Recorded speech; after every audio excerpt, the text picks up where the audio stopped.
So I was learning, British vocabulary, not American English vocabulary, which is very different. Like I asked my teacher for a rubber in the fourth grade, Okay. and I was like, Mrs. Stratton, can I have a rubber? And she was like, what? Mo Amer is a comedian who's not afraid to put himself into his work. He first got attention for a special, The Vagabond, back in 2019, telling his story of coming to the U.S. Mo arrived in Houston, Texas, when he was 9 years old after his Palestinian family fled from Kuwait during the 1991 Persian Gulf War. And then his TV show, Mo, took off, and it mirrors his experience as growing up undocumented in the U.S., the lead character doing whatever it takes to get by while he waits to make it through the U.S. asylum system, echoing Mo's own 20-year journey for citizenship. That show goes on to win a Peabody Award. Mo's coming to Canada this month with his latest stand-up show, El Oso Palestino, which translates to the Palestinian bear. I've had a really great time getting to know Mo's story and watching the show, getting ready for this conversation, and I'm so pleased to say he joins me now to do just that. How are you? I'm good. How you doing? I'm not too bad. I love the show, man. Congratulations on it. Thank you so much. And I love that it's summer in Canada for you guys. That's what I'm happy for. Yeah, we get like 3 weeks. It's pretty good. Hey man, hell of a 3 weeks. You make the best out of it. Also, we should have done this interview outside. Well, let's not go too crazy. I'm too pale for that, Mo. I'll burn up. Okay. You also are coming to Canada from the U.S. at maybe the best moment to come to Canada from the U.S. And things have never been better between our countries.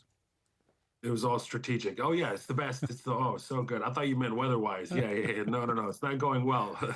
I might stay. Who knows? I might be applying for a second asylum in my lifetime. So who the hell knows? So I want to talk about that for people who aren't as familiar with the show. Where is the line between? Because I was trying to use language in the introduction like mirrors his experience. Where is the line between Mo I'm talking to and the Mo that is in this show? I think that certainly like the series draws a ton from my own personal experience. There's a large portion where it is like a copy paste, and then you have to like fictionalize and for the story itself and what gaps that you need to fill. But certainly I always keep it this way when it comes down to storytelling. The real story is the best version, right? So you maintain the skeleton of that and you just build around that to just kind of, build out other characters within the series or just to emote a certain emotion that you're trying to deliver, and basically I'm confused. I don't know who I am anymore. The line has been blurred. I don't know who I am. Is it television Mo? Is it real Mo? I don't know what's happening. All I know is I'm moving to Canada. It's cheaper than doing therapy. But it reminds me, is this thing? I remember I talked to Phil Rosenthal one time, the guy who made Everybody Loves Raymond and that Somebody Feed Phil show.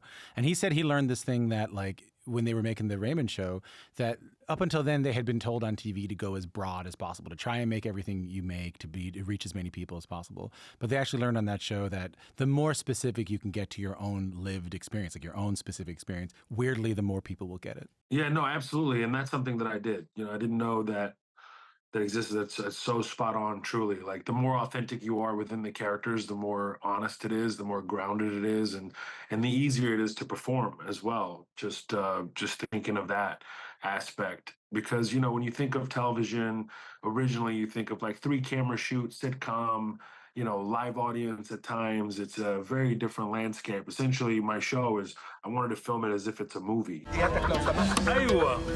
Selling merch is the only thing I could do without papers. All I have is my asylum claim and a bunch of Chanel bags. Holy shit, you got a whole store in there. I ain't gonna send you back to Palestine. I've never been to Palestine. I don't have citizenship there. I don't have citizenship here. I'm like a refugee-free agent. In all honesty, it's very, very grounded. And it's very personal, and it's sometimes too real. Where, people are like, "Oh, what a performance, Mo." I was like, I wasn't performing. I was literally in shambles. Really? There's been times. Yeah. Yeah, I mean, you're recreating scenes with your dead grandmother, for instance. Like, it's just very hard. Like the dream sequences in the second season, and going back to Palestine in episode 8, or you're drawing from interactions that you've had with previous family members that are very honest and sincere, and those things are very, very difficult, extremely difficult to perform, to write, to put together, and to make sure that you do it justice. But I really, really wanted just the most honest version on camera, and I feel like we successfully did that. Yeah, I've heard someone tell me before that your body doesn't know the difference between it actually happening to you when you were a kid and acting it. Yeah, I agree with that. I mean, there was a few times where I fooled my mind, you know? I was just like living in a certain experience while I was acting on the show, and I had the reaction that you wanted to emote on camera, but I was genuinely like feeling that. Like I went through that, you know, emotionally. I wondered that because there's the scene. So for people who don't know, so your family's Palestinian. You grew up in Mhm. Kuwait until you were 9. In the show, one of the most powerful episodes that I watched is this: your fictional family, like the TV Mo's character, leaving Kuwait for the U.S. Yeah. You're like carrying Ninja Turtles, and it just broke my heart. But you also flew Kuwait as a kid. Can you fill in the blanks for me here in your real life in terms of like what you had to live through in order to do that scene? Like what you remember about leaving and coming to America? Yeah, I remember every part of that experience. They say like if you have a really extreme experience or a tragic experience, you'll never forget it, kind of thing, even if you have bad memory. And that one was so life changing that I remember every detail. So that actually scene you're talking about is us leaving Kuwait, my mom getting the last little bit of money that we had, sewing it, hiding it in her purse and hiding it within the lining of the suitcase. That was the first scene that I was inspired to create the whole series, actually. Really? Yeah, yeah. So actually, Chappelle told me like he inspired me to come up with like a short film idea for maybe a stand-up special. And then when I pitched it to him, he goes, Mo, that's genius. You should save it for a series. And that's what sparked everything. But what happened is when the Iraqis invaded Kuwait, and then we had to leave with the idea that we'd end up in Houston. My mom heard stories that while you're traveling to leave to Jordan, because that's the only place that was still operating, flights were still operating. So and she heard rumors that they were searching bags in Baghdad along the way on this bus, and they would, if they find anything valuable, they potentially take it from you. Yeah. So she got really creative and put whatever cash we had left and basically liquidating whatever we had that was of value. She would just like she cut behind each zipper in the purse and put equal amounts of money on each side, stitching it back together as if nothing happened, doing the same thing within the lighting of the suitcase and that experience is what triggered the whole short film for me and what created really the whole series. And I remember her finding a little bit of money and she just got lazy with it and put it in the suitcase, just threw it in there. And then when she saw them breaking suitcases in Baghdad, when we got to that checkpoint, she was like, "Oh no, they're gonna find it. They're gonna take everything we have." She was deeply concerned about that, so she got creative. She told my brother and I to get off the bus, and she pretended as, and she got up and opened up the suitcase, our suitcase, and messed up all the clothes. And she sat back down to make it look like she's already been searched. So there's everybody starts, loading on the bus again, and so an Iraqi soldier sees my mom. He gets on the bus. He goes, "Hey, why didn't you get off the bus?" He starts berating her, and a superior catches him speaking rudely to my mom, and he was furious that he had no decorum and no, just like really just speaking to a woman this way. And he goes, why are you yelling at this woman? He goes, "I don't think she got searched." He goes, "Look at her bag. Yeah. It's obviously been searched already," Yeah. and he kicked him off the bus pretty aggressively and apologized to my mom. And he goes, "Look at her face." He goes, "That is not a face of a liar."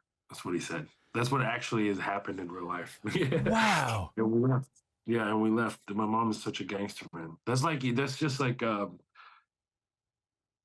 really a tip of the iceberg of the things that she had to do and us getting to Kuwait safely. Like what she was able to pull off was extraordinary. You know what strikes me about that is that you're not in it. You're not, when you're watching it happen. That's you and I were talking about having to relive some of those scenes in your own life, but you're actually watching a young you. Like that stuff they do in therapy, man. It's like talk to your younger self and hug your younger self. Like you're watching your younger self go through this.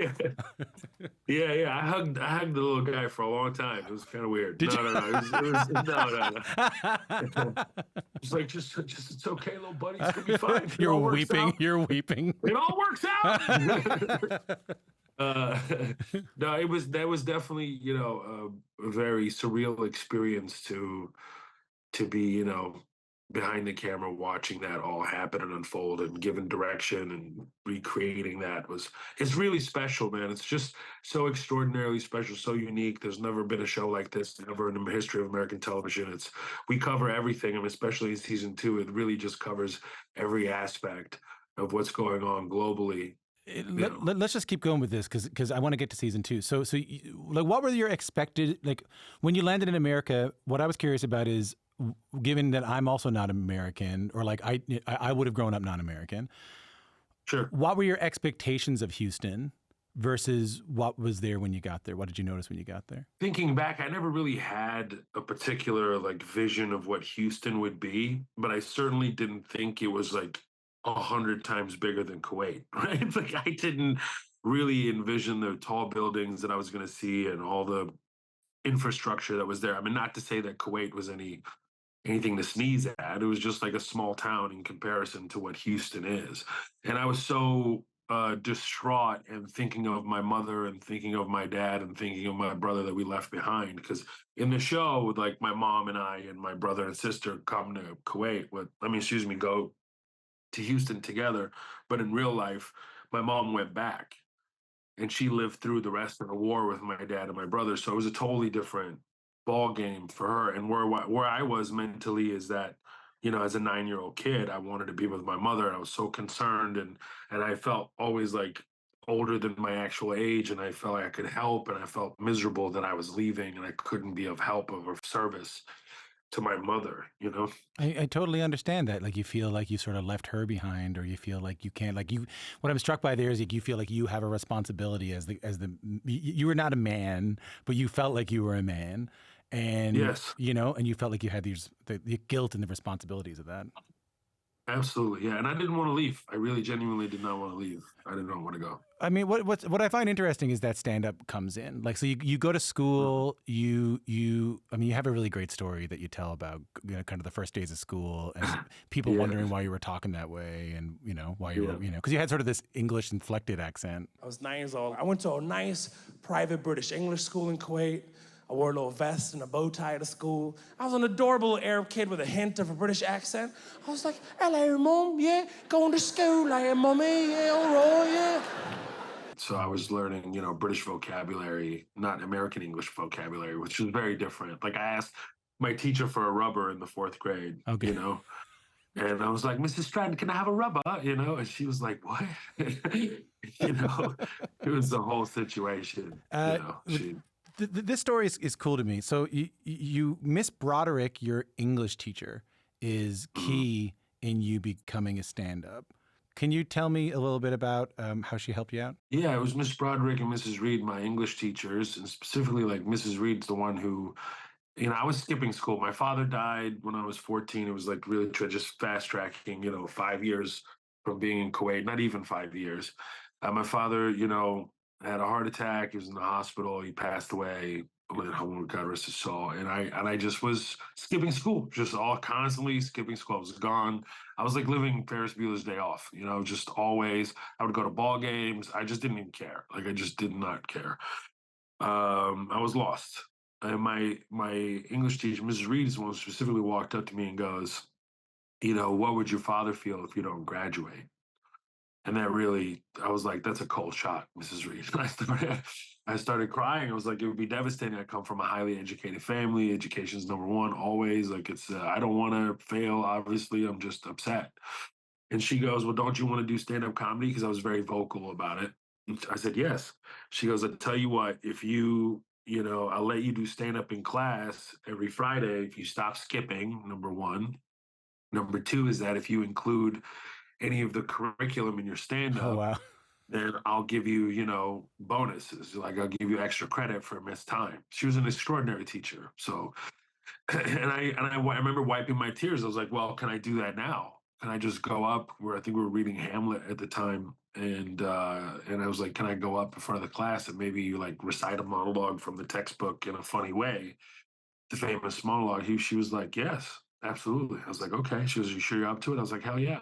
And I went up in front of the class and to me or not to me, that is not a question, And I just started doing the thing and like freestyling, and everybody was laughing in class. And I got the bug, and then the next day I was at that. After I finished it, I was like, Miss Reed, can I, write a whole, I can write something tonight and do something tomorrow. She was like, yes. So I just, it was the next day was Friday, and she let me do it, and that's what happened You from were then on. you were like writing bits. Like what went over well? What went over well with the class? Well, I was 14 years old, so it was just like really animated, lots of accents, big act outs, things like that. And then she took me to the theater arts department after like 3 weeks of doing stand up in class.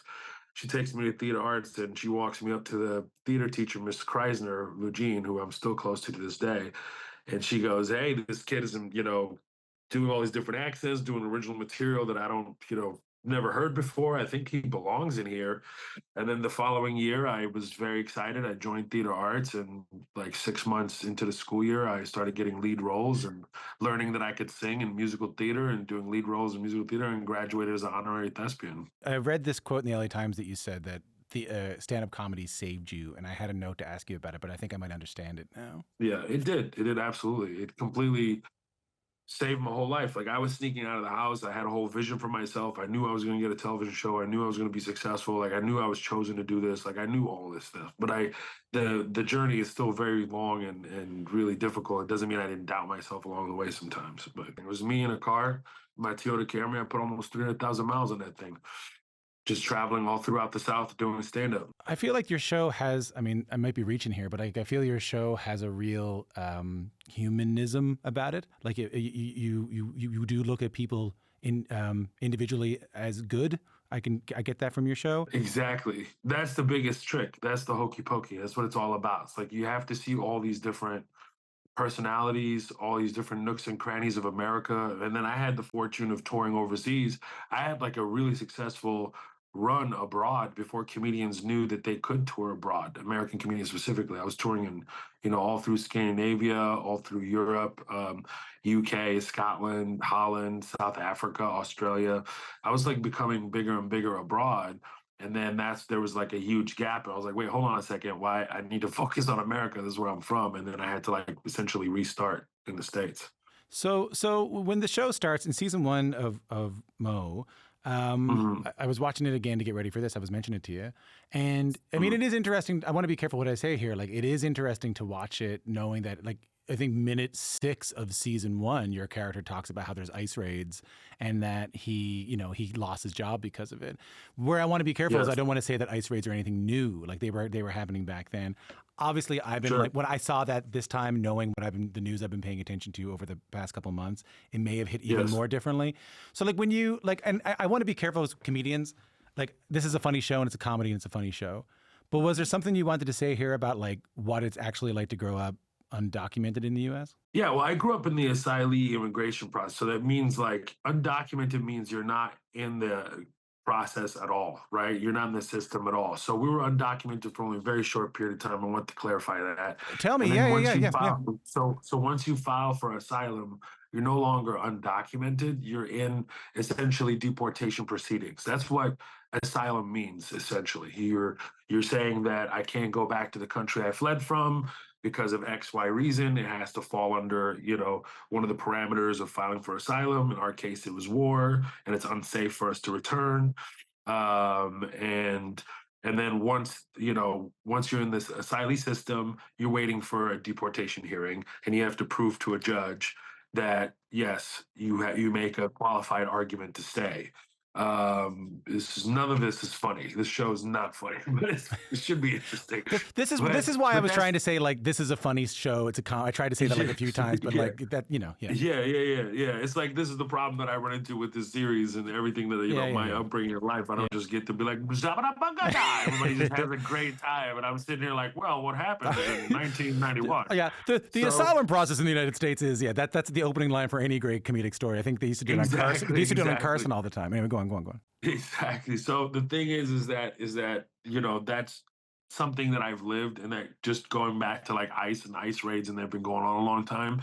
Surely the scale of it has changed dramatically now, and how overtly racist and upfront it is now is just really wild to me to see. Like I didn't think I would ever see that in my lifetime, to be honest. Like I thought we were way, way beyond that, but I guess not.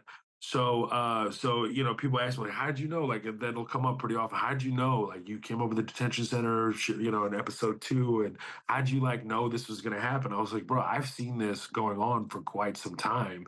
It's just now at the forefront, right? Because this president currently, Trump, doesn't care about disguising it, right? People know this. Obama deported more people than any other sitting president in history, right? But he was very, very political at it. He knows how to speak, and he knows how to, position himself in the public eye, right? Versus this president doesn't care. It doesn't care at all. So it's really at the top of the headlines. So that's the only difference. You saw what was happening you saw what was happening that other people didn't see, and now just everyone's seeing it. Yeah, sure. Yeah, exactly. Everybody's seen it. It's always been going on. It's just no one really paid attention to it. Like I said, it's a funny, like in having to explain these things and talking about this, it is also a really funny show. But like this is great. So in season 2, there's the really powerful episode where you go back to Bahrain in the occupied West Bank, and this is based on a trip you actually made to the West Bank, and where you did the prayer call in your family's hometown. I really love this story. Can you tell that story? Thank you. Yeah, yeah. So after I got my U.S. citizenship, that's the first time I was actually allowed to go back to where I come from. So after I received my U.S. citizenship, I'm gonna say it again, it's just wild to say, I got to go back to exactly where my mother's from, where I'm from. This is when I get to actually go back. So I decided to go take a trip because I've never been to my grandparents' house. I've never met some of my aunts, like cousins, because I just not allowed to go there. Right. So after I went there and I saw the mosque, I was like, man, I really want to pray there. I really want to pray at this mosque. So this is in 2009. So I go with my cousin. We go to the mosque. I pray a little bit, and then looks like it's about to be like Maghrib prayers, which is like sunset. And my cousin and another, worshiper that's in the mosque goes, "Hey, why don't you do the call to prayer?" I was like, "Man, I'm not doing a call to prayer." He's like, "You have a beard, man. Just do the call to prayer." I was like, "Just because I have a beard doesn't qualify me to do a call." I know a lot of people with beards that are not qualified to do any call to prayer, And and so anyway, they end up talking me into it. I do the call to prayer, and it's just this like magical moment. I'm having this surreal thing. It's like, what does my life come to? Like, how is this written for me? Like, after all these years that go by, I do the call to prayer in the mosque that, my lineage has prayed in, my beloved who are no longer with me prayed in. Like, this is just feels so emotionally over the top. And this elder walks into the mosque, upset, furious. He just comes in. He's like, "Who did the call to prayer?" Right? Of course, my cousin and my friend, like, the other worshiper, like sell me out. It's like, this guy did the call to prayer. I was like, wait. They literally like had to like ambush me to make it to do the call to prayer. I didn't even want to do it to begin with. And he goes, "Well, you did it 10 minutes early. Oh yeah. So everybody's just going to be coming early to the mosque." I was like, "Well, the clock says it's time." He goes, "That clock is 10 minutes ahead." I was like, "Why don't you fix the clock?" you know? And he was like, "Wait a second, 'cause it's a small village of like 3,000 people." And he was just like, "Everybody knows each other here. Like, who are you?" And once I told him who I was, and then he asked me who my dad was, he was shocked. He was like, "Oh my God, your dad is Mustafa." And he goes, "Wow." He goes, "You know who actually installed the sound system in this mosque?" I said, "No." He goes, "Your father did." And that just like it gives me chills, like just recalling that story. And I remember taking a moment with them, and he's like telling me about my dad's side of the family and telling me dad stories and how, my father was a telecommunications engineer, and before that, while he was in school, he would introduce all these electronics to the village in the '60s. They didn't know any of this stuff existed. And so he was just like the first guy. He essentially had like a little Radio Shack store in our village, like to get people the technology. So I was really overwhelmed, and I remember going off and just breaking down on my own, just like losing it, just weeping. When I was writing the series, since we were recreating that scene itself, I wanted to like show that emotion and take that moment of like gratitude and venting. I think it's a very natural human reaction to something like that. So that's where that came from. What strikes me about that is that like you're just hearing this about your dad, your late dad, Mhm. who, and you just became a dad not that long ago too, right? That's true. Yes. And I'm thinking My about. buddy. I mean, it's not in any way the same thing. I'm just thinking about that. Like, my dad died when I was young, and we're expecting a baby like any day now. My wife and I are expecting a baby any day. Wow. But I was just talking to our executive producer about like, it's just striking me to raise a kid without knowing him. You know, that's going to be Yeah. that's so wild for me that she won't know him. And then I'm just thinking about that story about you had the ability to come back to where your dad was from and speak through the same speakers and the same wires that he hooked up is beautiful. And then I'm wondering if just like having a kid is making you look differently at the world, right? I don't know. It's like, I'd love to, you know? And first of all, congratulations Thanks, man. on having a wonderful baby girl. I think about this a lot. I think about this a lot about, my son not knowing his his great grandparents, or, my father, his grandfather. And I've had death in my family as well, with my brother and my sister recently passing. I'm sorry, man. And I think it's I think it's like super important to preserve those memories and those stories. Yeah. And because my teacher said something, he said this to me and it blew my mind. He goes, name your great great grandfather. And this is where I got it in my series. I put this in episode 8 when I was being questioned by soldiers at the airport. He goes, name your great grandfather. And I couldn't name my great grand, like I had names, but I didn't know if he was the great grandfather, right? From my father's side. And he goes, how easily are you erased? It blew my mind. He goes, this is the lineage you come from, but yet you can't name your great grandfather. How easily are you erased? And he said there's like two things that you could actually do to be remembered. He said, number one, you be like a world renowned inventor of some sort. Yeah. You impact the world in some kind of way where you live in the history books, so you'll always be remembered, you're always there. Two, you could be a saint or some transformative, saint, live a saintly existence, a pure existence, where people will forever remember you. Mother Teresa, He yeah. goes, those are some of the ways that you can be remembered forever. He goes, the other ones, there's a responsibility on you. This is your own lineage, is who you come from. You preserve those stories, preserve those images, preserve where they come from, and you pass them down. And you are very deliberate in how you pass them down, and you share them through these stories. That's why the series is so impactful in so many ways. It's not just telling something for fun, and I'm fulfilling some childhood dream and aspiration of creating a television show, which is honestly like a wonder of its own from where I came from to today. It's like what it's just it's so jaw dropping for me to know that that was a real thing that I felt as a little kid that came to truth when I'm older. But it's also a preservation thing. This is not just a series; it's a historical artifact to me. There's Oh, the yeah. the clips from the show, from the Burin, my family's village. Those are actually my family's village. Those are actually, our homes. Yeah. This is where we come from. It's So this record is like keeping. an archive. Yeah, it's an archive. So this is like super, super important to me. And having my son here really like puts it in great perspective. And I hope to have more children, and God blesses me so. But I think that's what the beauty of it is. When you have your daughter, I got to make a you TV have show. those stories. You got to make a TV show. That's all you have to do. 20 years of continuous grind and no, to eventually, when you have a little bit of hope left, they give you the show. And then while you do the show, the whole world is destructing around you. This is the best part.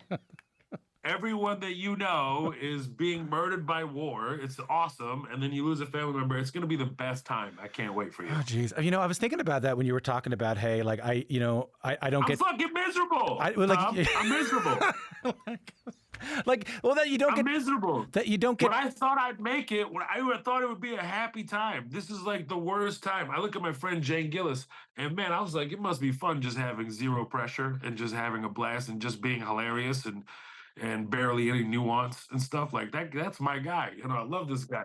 I get so jealous of these guys. I'm miserable. There's a Gaza war. October 7th happened right. I was, about to wrap up writing on the season, go through all those emotions. I'm the only Palestinian in the game. Everybody's coming at me left and right. What are you going to say? What are you going to do? What are you going to do? What are you going to do? This whole thing. Doing the show, right? Walking such an insane tightrope to fulfill this kind of show, doing something what I felt was like extremely dangerous at times, yet it's never like inflammatory or rude or in any kind of way. It's very sincere and like grounded. It's the best. To me, it's like I accomplished one of the greatest things ever. It's like nobody really knows how much it actually took to make this show. Like what it took for my actual soul and my body and my mind and my spirit. Like it took an extraordinary feat to pull off this second season specifically. I got 30,000 follow-ups on that. Let me just break this down.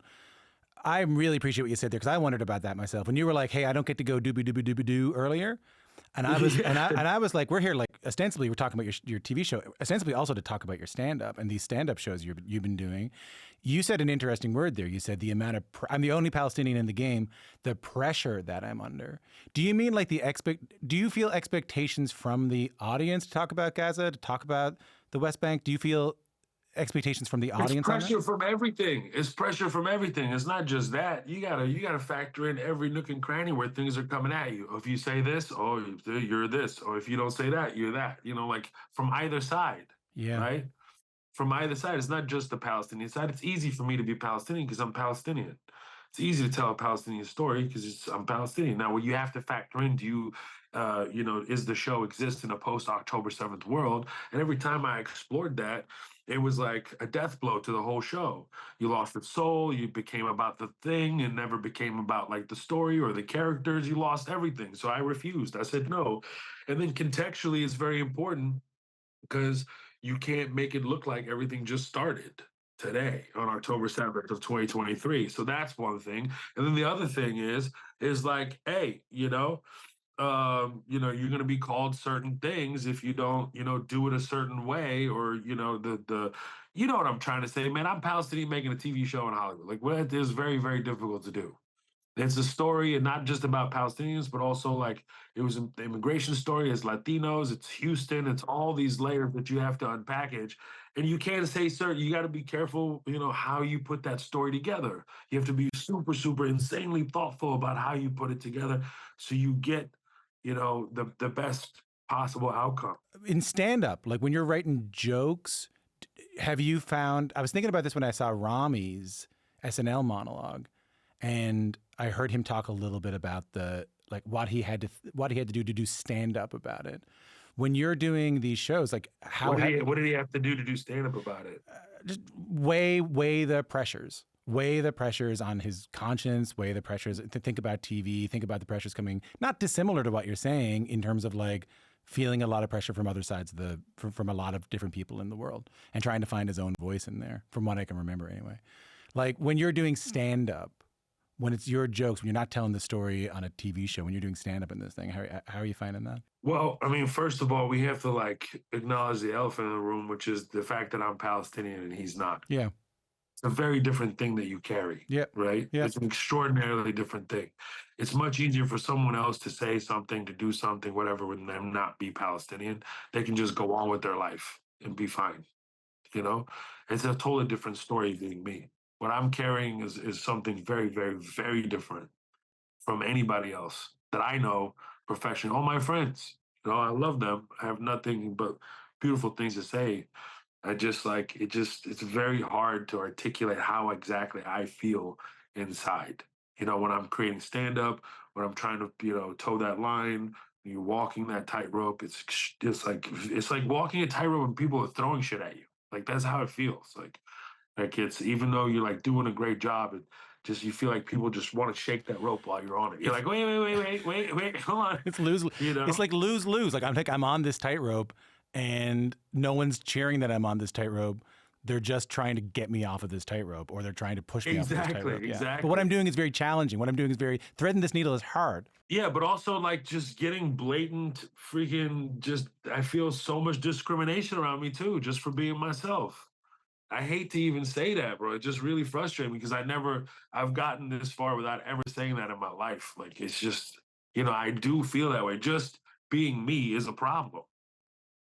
And that's the part that really pisses me off. And then that's the thing that I'm trying to just, protect my son from as much as possible because that's the worst part of it, right?